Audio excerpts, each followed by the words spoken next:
नमस्कार, श्रीमती मोहरी देवी तापड़िया कन्या महाविद्यालय जसवंतगढ़ के इस यूट्यूब चैनल पर मैं प्रवक्ता हनुमान शर्मा आप सभी विद्यार्थियों का हार्दिक स्वागत और अभिनंदन करता हूँ। प्यारे विद्यार्थियों, बीए द्वितीय वर्ष की कक्षा में हिंदी साहित्य विषय के अंतर्गत रीतिकालीन काव्य जो आपका प्रथम प्रश्न पत्र, उसमें बिहारी जी की रचना बिहारी सस्से से महत्वपूर्ण प्रश्नोत्तरों की श्रृंखला चल रही है। प्यारे विद्यार्थियों, हमारा विगत वीडियो से प्रश्न है बिहारी जी की काव्यगत विशेषता, यानी इसमें बिहारी जी की जो भावगत और भाव पक्ष या कला पक्ष है उन दोनों की समीक्षा करनी है, दोनों की विशेषताओं को बताना है। तो प्यारे विद्यार्थियों, विगत वीडियो में हमने भाव पक्ष से संबंधित इनकी जो विशेषताएं थी, जिनमें मुख्यतः हमने पढ़ा था सौंदर्य चित्रण है भाव पक्ष में, इस विशेषता को देखा था। इसके वियोग वर्णन है और इसके साथ प्रकृति वर्णन है, भक्ति और नीति संबंधी इन विशेषताओं को हमने भाव पक्ष में देखा था। प्यारे विद्यार्थियों, अब हम देखते हैं कला पक्ष की विशेषताओं, और कला पक्ष में सबसे पहली विशेषता हम देखते हैं भाषा। भाषा यानी जो शिल्पगत विशेषता है भाषा में देखिए प्यारे विद्यार्थियों, बिहारी जी की भाषा प्रौढ़ प्रांजल है, परिष्कृत है और परिमार्जित ब्रज भाषा है। बिहारी जी की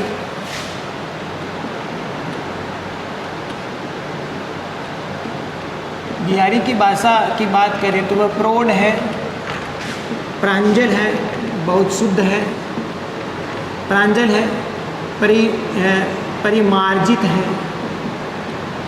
ठीक है, बिहारी जी की भाषा प्रौढ़ प्रांजल परिमार्जित है, ब्रज भाषा है, शुद्ध परिभाषा भाषा का प्रयोग, ब्रज भाषा का प्रयोग किया है। इसके साथ साथ इन्होंने उस समय जो प्रचलित अरबी फारसी शब्द है उनका भी उनमें इनकी बिहारी सस्से में प्रयोग इन्होंने किया था। तो उस समय के जो प्रचलित अरबी फारसी शब्दों का प्रयोग भी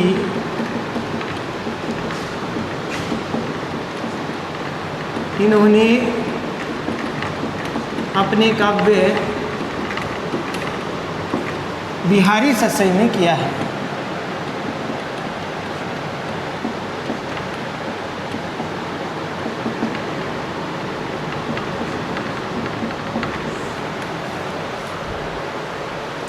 इसके साथ साथ प्यारे विद्यार्थियों, भाषा की समासिकता यानी समाहार करने की विशेषता इनमें अद्भुत थी। तो भाषा की समाहार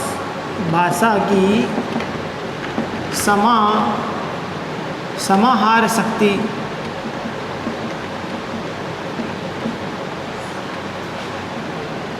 इनकी अद्भुत है। कल्पना शक्ति और समाहार शक्ति, समास शक्ति जिसको हम कह सकते हैं, सामासिकता, वो इनकी प्रमुख विशेषता है, अद्भुत है। और उक्ति वैचित्र्य यानी बात कहने का तरीका, बात कहने का विशेष ढंग, उक्ति वैचित्र्य। उक्ति वैचित्र्य का मतलब होता है उक्ति माने बात कहने का विचित्रता या विशेष ढंग, विशिष्टता, वो और शब्द चित्रों की दृष्टि से इनका बिहारी सस्से बेजोड़ है।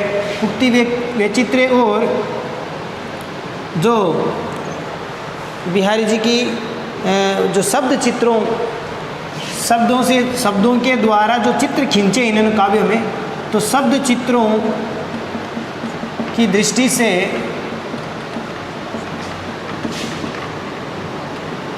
बिहारी सस्से रचना बेजोड़ है, अद्भुत है, अनुपम है, अनूठी है। प्यारे विद्यार्थियों, ये हुआ इस बिंदु की बातें। अब अगला बिंदु लेते हैं प्यारे विद्यार्थियों, वो है अलंकार। कला पक्ष में यही आएंगे, भाषा, छंद, अलंकार यही आएंगे। अलंकार बिहारी जी के काव्य में सबता ही देखिए आगे है, और अलंकार प्रिय कवि भी हैं बिहारी जी।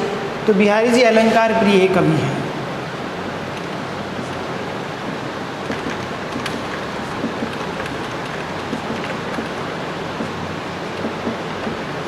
बिहारी जी अलंकार प्रिय कवि हैं।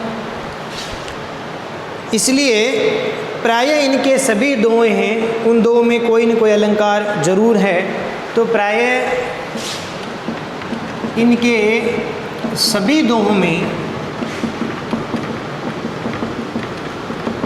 अलंकार सौंदर्य मौजूद है।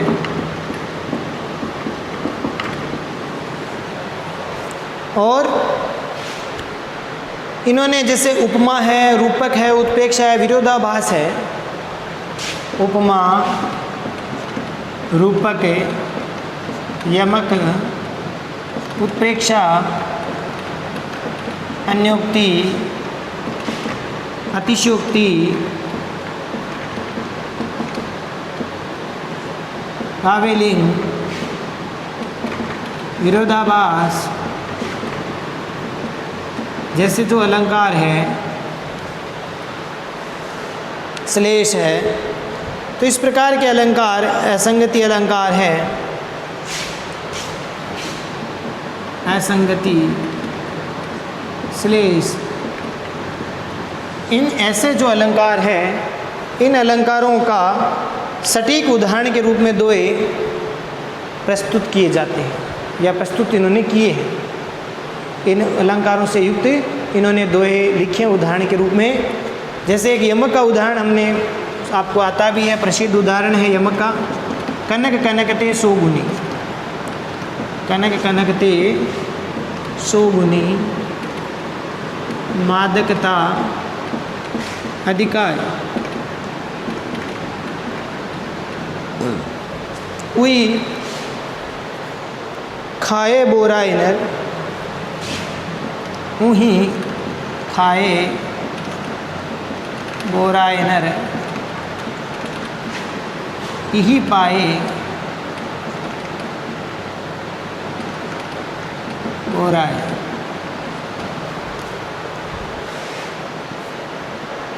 तो इस पद में प्यारे विद्यार्थियों यमक का श्रेष्ठ उदाहरण है। कनक, कनक शब्द में यमक है। एक कनक का मतलब धतूरा, एक कनक का मतलब सोना यानी स्वर्ण। कि धतूरे से ज़्यादा सोने में 100 गुणी नशा होता है। 100 गुना नशा किस में होता है? सोने में, स्वर्ण में।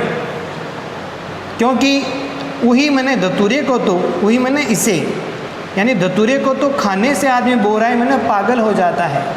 नर मैंने मनुष्य कि मनुष्य धतूरे को तो खाकर पागल होता है, लेकिन इसको तो यही मैंने यहाँ सोने के अर्थ में आया है कि सोने को तो प्राप्त कर लेने मात्र से ही पागल हो जाता है, बावड़ा हो जाता है। तो इस प्रकार से यहाँ पर यमक का सुंदर उदाहरण है ये। और एक विरोधाभास का उदाहरण, वैसे हमने उदाहरणों की चर्चा विगत वीडियो में बहुत सारी जगह कर ली है। विरोधाभास की जैसे या अनुरागी चित्त में, या अनुरागी चित्त की गति समझे नहीं कोई, या अनुरागी चित्त की गति समझे नहीं कोई।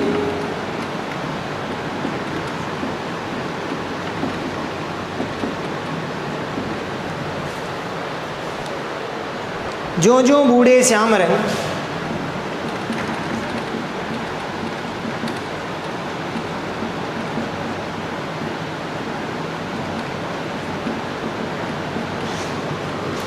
त्यों त्यों उजला होए।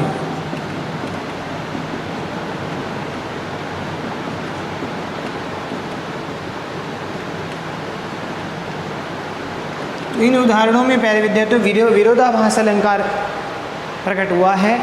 तो बिहारी जी की अलंकार योजना छोटे सी दोहे में भी बहुत सुंदर इन्होंने रचना की है कि या अनुरागी चित्त की गति समझे नहीं कोई, यानी कृष्ण के प्रेम से, कृष्ण से जो प्रेम करता है उसके अनुरागी मन की, अनुरागी चित्त मन मन की, अनुरागी मतलब प्रेम करने वाला, अनुराग करने वाला, उस मन की गति समझे, उसकी गति यानी दशा को कोई समझ नहीं सकता। क्योंकि ज्यों ज्यों बूढ़े श्याम रंग, जैसे जैसे बूढ़े मन में डूबता है श्याम रंग मन काले रंग में, त्यों त्यों उजला होए, वैसे वैसे उज्ज्वल सफ़ेद हो सकता है, वो उज्ज्वल हो जाता है, सफ़ेद हो जाता है। अब सामान्य पाठक इसमें विरोधाभास प्रकट कर सकता है, विरोध का साभास प्रकट होता है कि कोई चीज़ काले रंग में डूब करके सफ़ेद कैसे हो सकती है। लेकिन कवि का यहाँ भावार्थ दूसरा है। कवि यहाँ पर कहना चाहते हैं कि जो श्याम रंग में अर्थात श्री कृष्ण जी के भक्ति रंग में जो डूब जाता है वह उज्ज्वलो यानी पावन पवित्र उज्ज्वल हो जाता है। इस प्रकार का भाव यहाँ पर व्यक्त हुआ है। तो विरोधाभास अलंकार का ये उदाहरण है। तो ये अलंकार योजना भी बहुत सुंदर है। अगला बिंदु हम लेते हैं प्यारे विद्यार्थियों, कला पक्ष में छंद। कला पक्ष में छंद देखिए, बिहारी जी का जो प्रिय छंद है वो आपको पता चल ही गया है। दोहा इनका प्रिय छंद था। तो बिहारी जी का प्रिय छंद दोहा रहा है।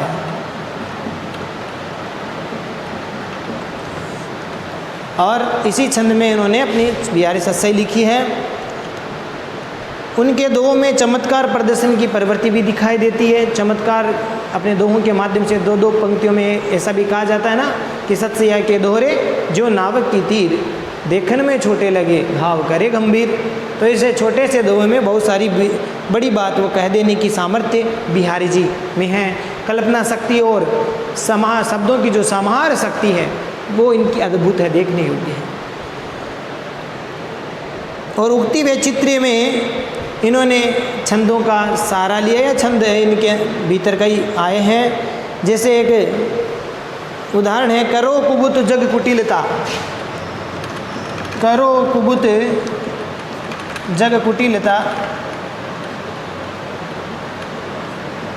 तजो न दीन दयाल, तजो न दीन दयाल।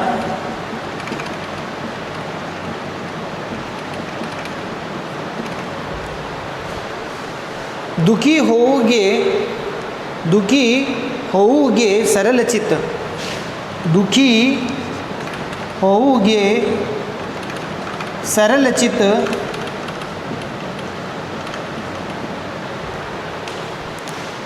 बसत त्रिभंगी लाल, बसत त्रिभंगी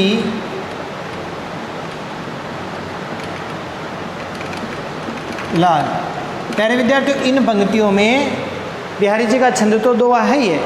उक्ति वैचित्र्य देखिए इसमें कि यहाँ पर कितनी सुंदर बात है। यहाँ उल्हाना भी दिया है बिहारी जी ने अपने आराध्य को कि करो कुबुत जग कुटिलता, कि मैं तो इस संसार में सारी बुरी बुरी बातें करूँगा। कुबुत मैंने बुरी बातें करूँगा। जग कुटिलता मैंने संसार की सारी बुरी बातों को और कुटिलता को भी मैं अपनाऊंगा या कुटिलता का व्यवहार करूंगा, इसको मैं छोड़ूंगा नहीं। तजो न दीन दयाल, हे दीनों पर दया करने वाले भगवान श्री कृष्ण, मैं इसको छोड़ूंगा नहीं। क्यों नहीं छोड़ूंगा? क्योंकि अगर मैं छोड़ दूंगा तो मेरा मन क्या हो जाएगा? सरल हो जाएगा। अब सरल हो जाएगा तो आप ठहरे त्रिभंगी लाल। जब श्री कृष्ण जी बांसुरी बजाते हैं तो बांसुरी बजाते समय वो 3 जगहों से उनका जो शरीर है पूरा वो टेढ़ा हो जाता है, तो इसलिए उनको त्रिभंगी लाल कहते हैं। तो अगर मैं सीधा सरल हो जाऊंगा तो दुखी होगे सरल चित।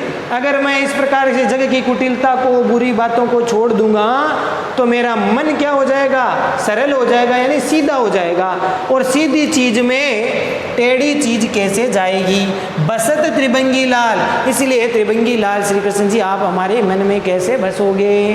तो एक तरह से कवि ने उल्हाना भी दी है। तो बात कहने का ये तरीका है, उक्ति वैचित्र्य है, विचित्रता है बात कहने की। तो कैसे आप सरल मन में आ पाओगे? निष्कर्ष के तौर पर प्यारे विद्यार्थियों, अंत में हम निष्कर्ष निकालते हैं अंत में, और निष्कर्ष के तौर पर हम कह सकते हैं कि बिहारी जी हिंदी के सर्वश्रेष्ठ मुक्त रचनाकार है। मुक्त छंद है वो उन्होंने लिखे हैं, मुक्त काव्य। और मुक्त कविता में जो गुण होने चाहिए, मुक्त कविता का मतलब होता है अलग अलग विषयों को लेकर के जो छंद लिखे, पद लिखे, वो होता है मुक्त काव्य। तो मुक्त कविता में जो गुण होने चाहिए वह बिहारी जी के काव्य में चरम उत्कर्ष पर है, या बहुत श्रेष्ठता से लिखा गया है। और ये कहना उपयुक्त प्रतीत होता है कि उनकी बिहारी सत्सई जो रचना है उसकी काव्यगत विशेषताओं से युक्त सर्वश्रेष्ठ मुक्तक रचना है बिहारी सत्सई। प्यारे विद्यार्थियों, बिहारी सत्सई जो रचना है वो काव्यगत जो विशेषताएं हैं उन काव्यगत विशेषताओं से युक्त श्रेष्ठ मुक्तक रचना है।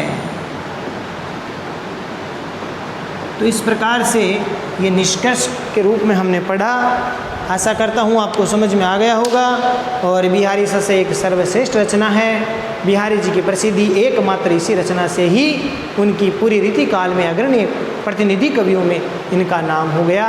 तो किसी भी व्यक्ति की प्रसिद्धि के लिए मात्र एक कविता भी उसकी प्रसिद्धि का आधार बन जाता है। एक काव्य संग्रह भी उसका प्रसिद्धि का आधार बन जाता है। बहुत सारी काव्य रचनाओं से लिखने से कोई कवि जरूरी नहीं है कि वह प्रसिद्ध हो। कई बार एक काव्य रचना से, काव्य संग्रह से व्यक्ति को प्रसिद्धि मिल जाती है। जैसा बिहारी जी को केवल एकमात्र रचना बिहारी सस्से से उनको ख्याति मिल गई थी, प्रसिद्धि मिल गई थी। तो आशा करता हूँ ये प्रश्न आपको ठीक से समझ में आ गया होगा। इसको आप ठीक प्रकार से पढ़ें और समझें।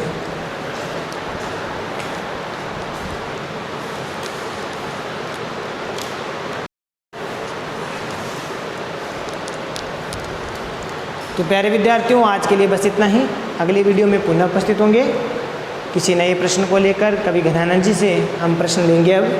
तो आशा करता हूँ ये बिहारी जी वाला जो प्रश्न है, बिहारी जी की काव्यगत विशेषता जिसमें भाव पक्ष और कला पक्ष दोनों को हमने देखा, ठीक प्रकार से पढ़े, समझे, नोट्स बनाकर याद करें। चैनल को लाइक, शेयर और सब्सक्राइब कीजिए। जय भारत, जय हिंदी। धन्यवाद विद्यार्थियों।